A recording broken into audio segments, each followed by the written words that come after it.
이제 다시 돌아왔는데요. 지난 1월부터 묵상하고 있는 민수기를 우리 다시 한번 조금 정리하고, 그리고 우리가 지금 묵상하는 이 부분이 어디쯤에 있는지를 확인하고, 그리고 계속 말씀을 묵상하겠습니다. 민수기는요, 지리적으로 보면 세 부분으로 나눌 수가 있습니다. 첫 번째 챕터는 뭐냐? 바로 여러분들께서 올해 1월부터 묵상하셨던 1장부터 10장까지예요.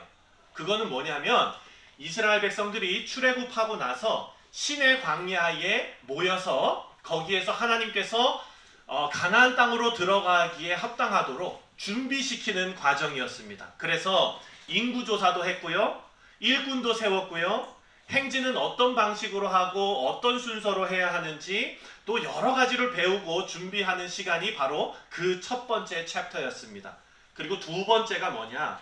그 시내산, 그 광야에서 이제 가데스 바네아 쪽으로 이동을 하는 겁니다. 그래서 가데스 바네아까지 도착해서 약속의 땅, 이스라엘 백성들의 목적지 가나안 땅을 지척에 두고 정탐꾼을 보냈어요. 근데 여러분, 우리가 지난번에 묵상했죠? 정탐꾼을 보낸 것이 하나님의 뜻이었습니까? 아니면 백성들의 의견이었습니까? 그렇죠. 백성들의 의견이었어요. 하나님께서는요, 믿음을 가지고 그냥 가라고 그러셨거든요. 그랬는데 백성들이 우리 한번 가서 보고 어디로 가야 될지를 좀 보고 그렇게 돌다리 두드려 가면서 갑시다 해서 했어요. 그랬더니 12명 중에 10명이 부정적인 보고를 했습니다. 거기는 다 그냥 거기 못 사는 땅이에요. 근데 못 사는 땅이라고 말하는 근거가 없어요. 그냥 사랑하는 성도님들, 12명 중에 1명만 부정적으로 얘기를 해도 분위기가 확 가라앉잖아요. 그런데 12명 중에 10명이 그런 부정적인 보고를 했습니다. 그래서 이들은 하나님 앞에 원망하고 불평하고 그리고 하나님 앞에 범죄하고 나서 그 출애굽 1세대, 그때 당시에 20살 이상 되었던 사람들은 가나안 땅에 들어가지 못하리라 라는 통보를 받고 이들은 이제 광야에서 유랑 생활을 하게 되었습니다. 그리고 이들이 도착한 곳이 바로 모압 평야예요. 거기까지가 챕터 2, 두 번째입니다. 그리고 이 첫 번째 부분과 두 번째 부분은요, 이스라엘 백성들이 주로 불순종하고 원망하는 그런 내용과 하나님께서 이들을 징계하시는 내용이 주를 이룹니다. 그리고 마지막 세 번째 챕터에서는 뭐가 나오느냐? 바로 우리가 앞으로 묵상할 내용인데요, 출애굽 1세대들이 다 죽고 그리고 새로운 세대가 가나안 땅으로 들어가는 그 희망을 기록하고 있는 것이 바로 마지막 세 번째 챕터입니다. 그렇다면 오늘 우리가 읽은 이 민수기 20장은 어디쯤 있는 거냐? 이 중간 부분, 방황하고 유랑하는 이 중간 부분의 마지막 지점이 지금 우리가 묵상하고 있는 이 내용입니다. 이 부분을 시점으로 알 수 있는 것은 20장 1절을 읽으면 알 수 있습니다. 다 같이 읽겠습니다. 시작. 첫째 달에 이스라엘 자손 곧 온 회중이 신광야에 이르러 백성이 가데스에 이르더니 미리암이 거기서 죽음에 거기에 장사되니라. 아멘. 사랑하는 성도님들, 여기에 보니까 첫째 달이래요. 1월이에요. 1월. 네, 1월인데 무슨 연도 1월이냐? 미리암이 죽은 연도의 1월이에요. 미리암이 언제 죽었냐면은 출애굽하고 나서 40년째 되던 해에 1월 달에 미리암이 죽은 것입니다. 네. 그래서 지금 여기에 시간을 우리가 잠깐 좀 생각을 해보면은요, 지금 19장, 우리가 지난주에 묵상했던 19장까지는 출애굽한 지 몇 년째 되던 해였나요?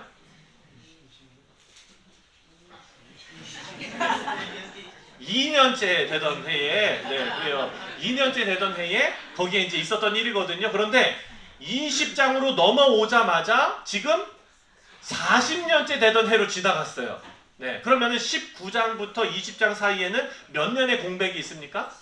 38년의 공백이 있는 거예요. 여러분 드라마 보시다가 어린 아역 배우들이 막 나와가지고 뭐 하다가 갑자기 장면이 바뀌면서 20년 후 하고 그 귀여웠던 애랑 전혀 얼굴이 다른 그런 사람이 주인공으로 나오는 드라마 보셨죠? 이런 것처럼 19장과 20장 사이에는 38년이라는 어마어마한 공백이 있습니다. 그런데 그 공백 가운데 지금 하나님께서 말씀하시고자 하는 내용은 뭐냐? 처음에도 이들은 불순종했고, 그리고 40년, 38년이 지난 후에도 지금도 불순종하고 있다는 것이 기록되어져 있어요.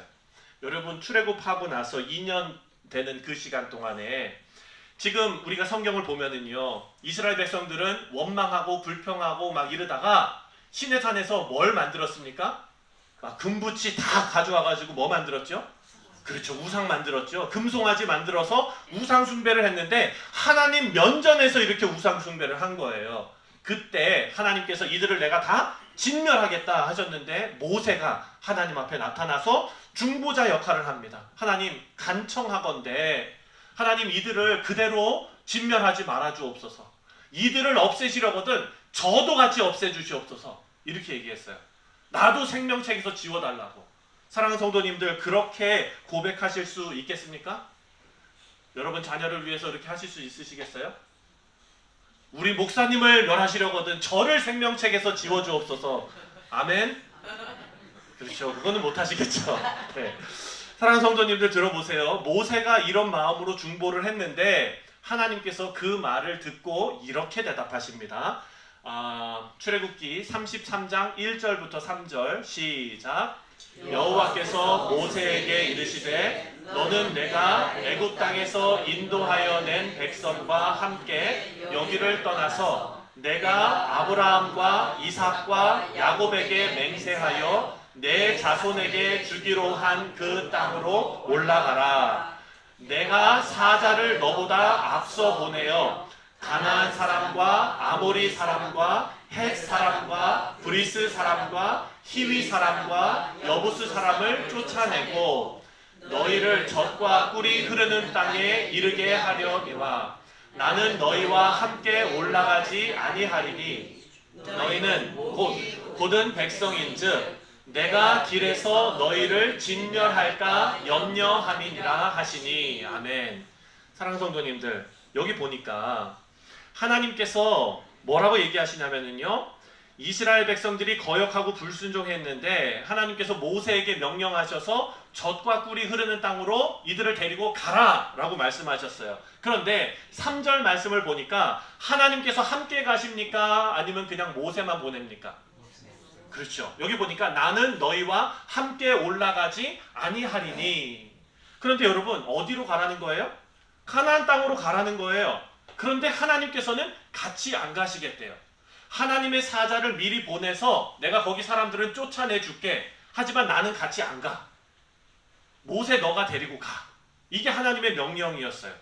하나님의 말씀이면 여러분 순종해야 됩니까? 말아야 됩니까?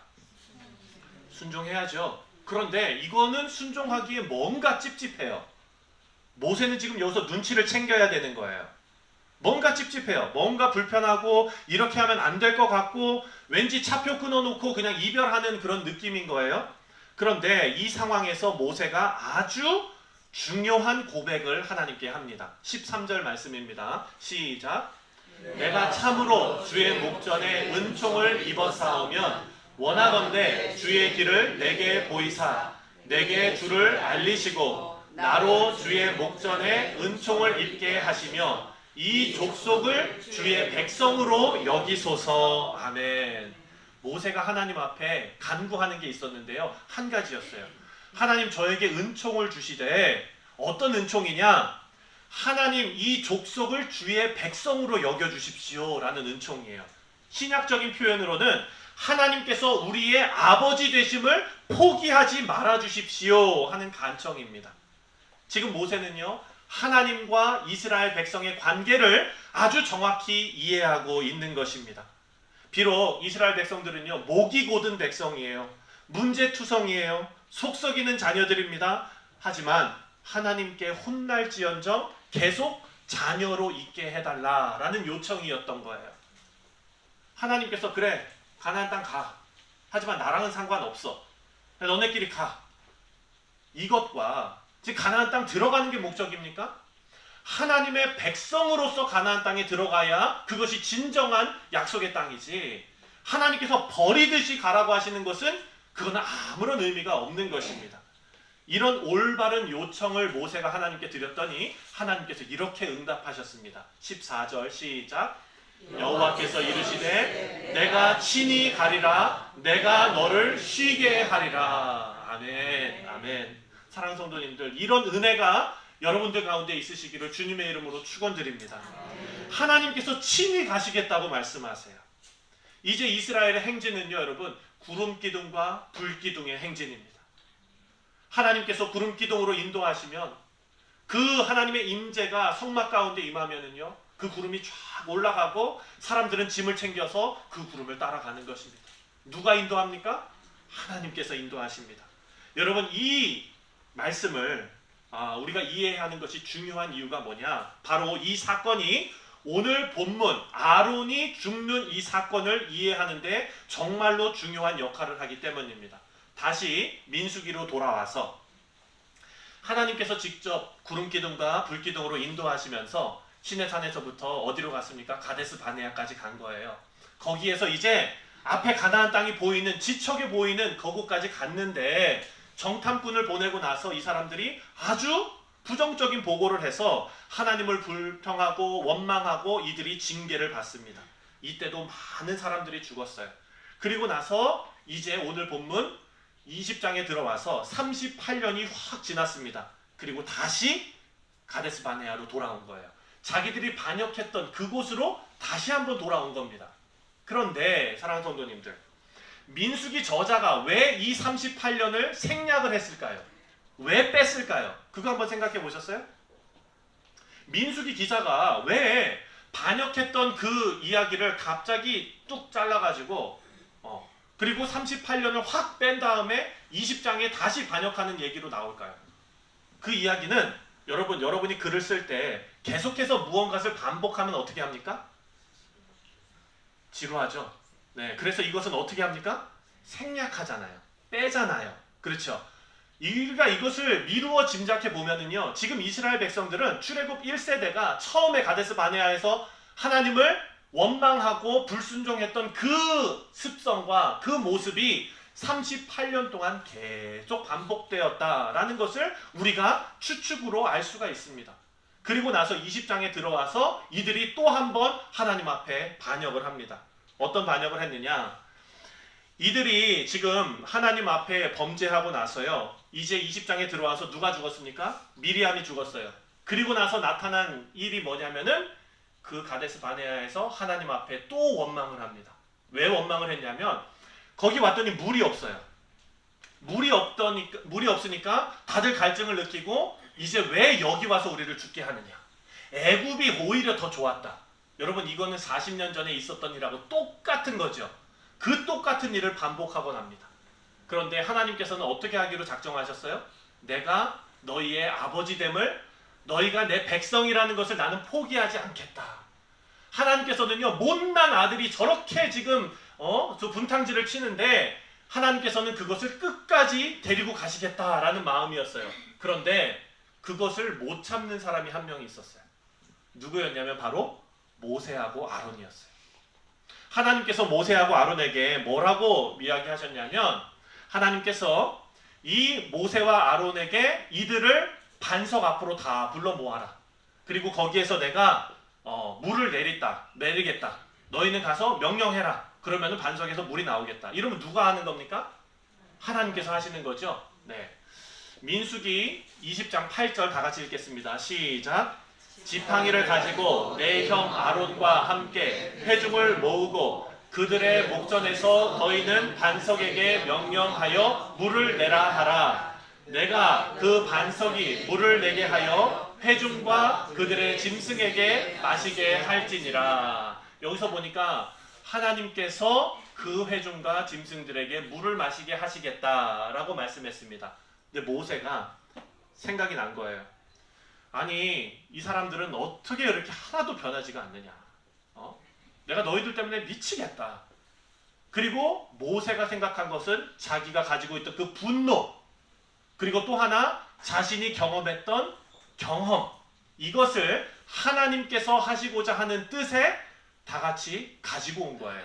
다시 말해서 사랑하는 성도님들, 우리가 지난주에 그 아론의 쌍난 지팡이 우리가 묵상하지 않았습니까? 거기에서 여러분 꼭 기억하셔야 될 부분이 있었는데, 하나님의 역사에는 우리가 더 이상 가하거나 감할 게 없다 그랬죠. 그 일이 일어나고 나서 아무도 말을 하지 못했다고 그랬어요. 왜? 하나님께서 하신 일이 그 자체로 완벽하기 때문에. 그런데 오늘도요, 이 목마른 백성에게 물을 주시는 것도 하나님의 그 뜻이 완전한데, 지금 모세는 뭘 들고 왔냐면 자기의 경험, 자기의 지식, 그리고 자신의 감정까지 가지고 왔어요.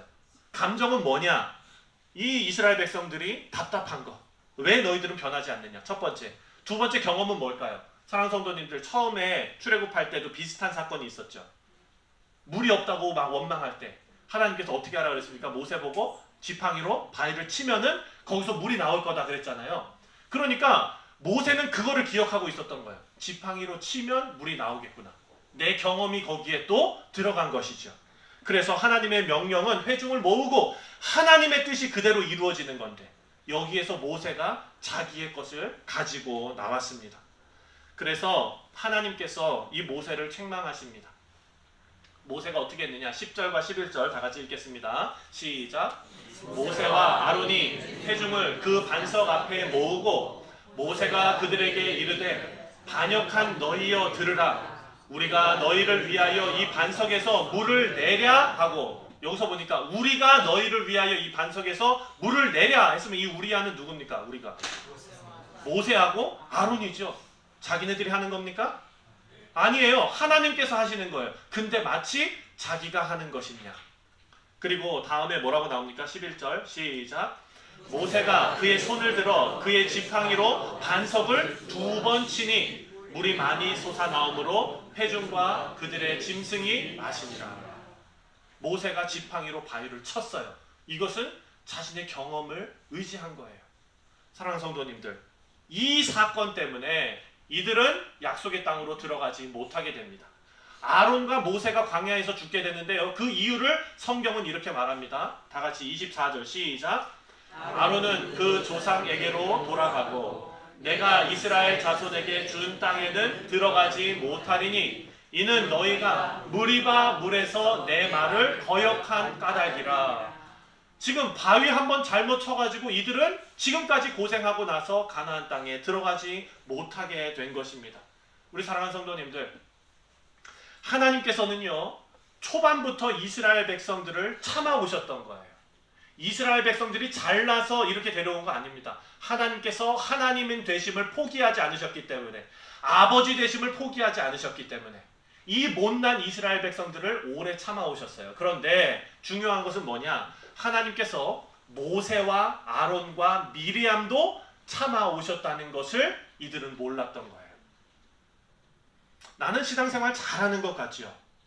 나는 아무런 문제가 없는 것 같고, 나는 우리 가정에서 아무런 문제가 없고 우리 가정을 오히려 영적으로 이끄는 사람으로 생각할 수 있습니다. 하지만 하나님께서 그런 사람조차 참고 계신다라는 것입니다. 우리 사랑하는 성도님들, 하나님께서 우리의 아버지 되심을 포기하는 순간 우리가 아무리 거룩하다고 나 자신을 평가한다고 한들 우리는 하나님 앞에 설 수가 없는 자들이 되고 맙니다. 그런데 모세는 지금, 아론은 지금 이 사실을 망각하고 말았습니다. 이스라엘 사람들의 행동에 자기들이 분노를 느끼면서 그 마음속 깊이 있었던 자기의 생각이 드러난 거예요. 어떤 생각이었냐? 내가 이 백성을, 어느 사투리인지 모르겠는데, 쇠가 빠지게 이끌고 있다. 내가 지금 생고생을 하고 있다.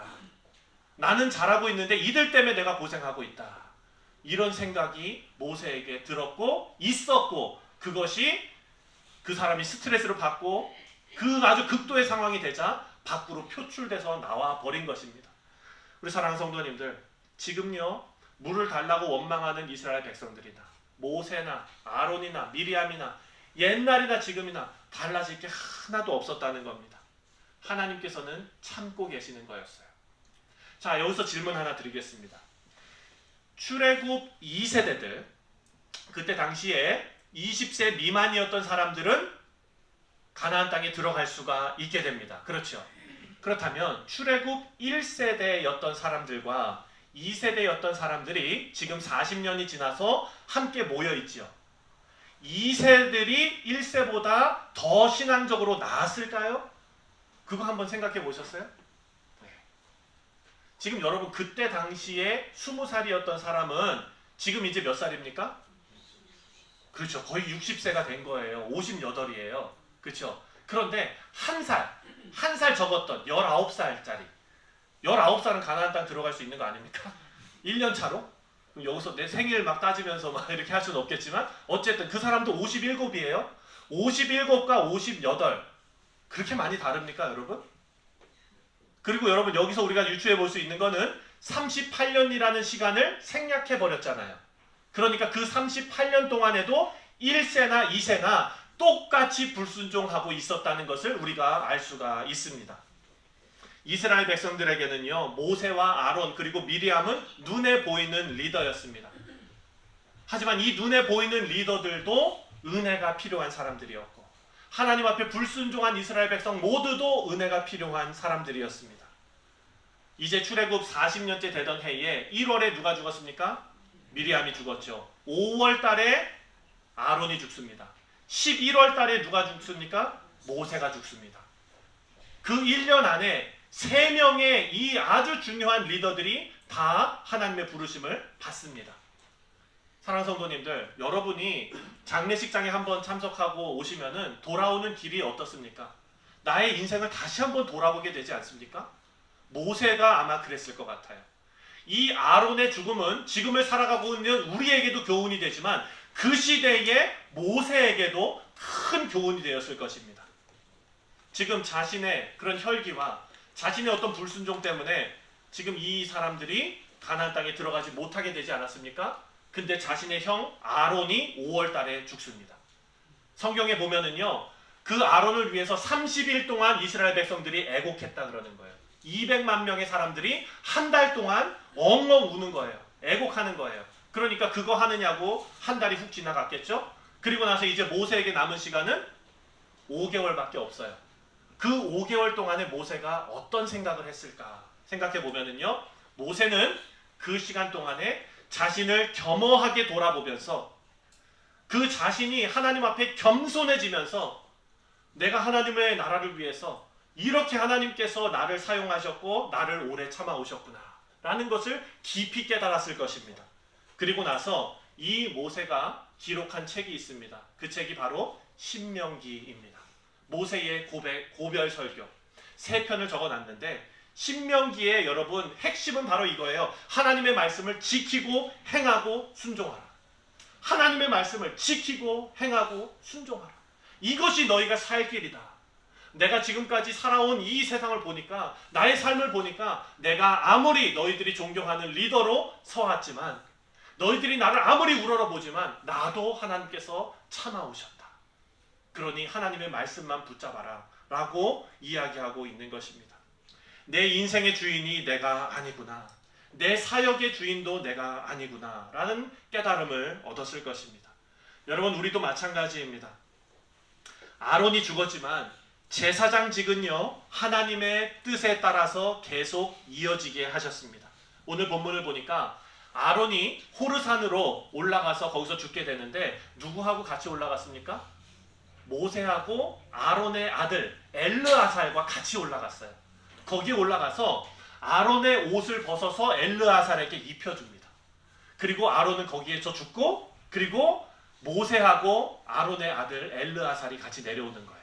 그러니까 아론의 대제사장직은 아론이 죽더라도 그 아들을 통해서 계속해서 이어져 내려왔다는 것을 우리가 알 수 있습니다. 그리고 이 제사장직이 계속해서 이어져 내려와서 어떤 일이 벌어졌습니까? 우리의 영원한 제사장이신 예수님을 통해서 우리 모두가 하나님 앞에 구원받는 놀라운 역사가 이루어졌습니다.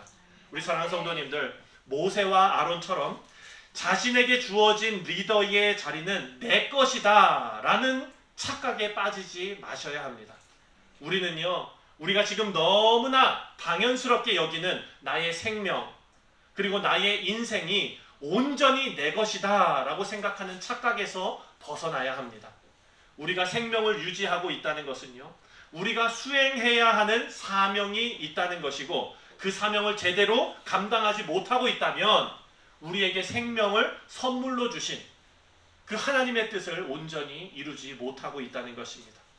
아론의 죽음은 역사에 흐르고 있는 하나님의 섭리와 그리고 그 큰 구원의 흐름을 다시 한번 생각하게 합니다. 우리 사랑하는 성도님들 모두가 하나님의 구원의 그 큰 역사에, 그 중요한 역사에 한 부분이 되시는 은혜를 누리시기를 주님의 이름으로 축원드립니다. 그리고 그 구원의 역사를 위해 쓰임 받는 우리 뉴욕 성실 장로교회가 되시기를 다시 한번 주님의 이름으로 축원드립니다.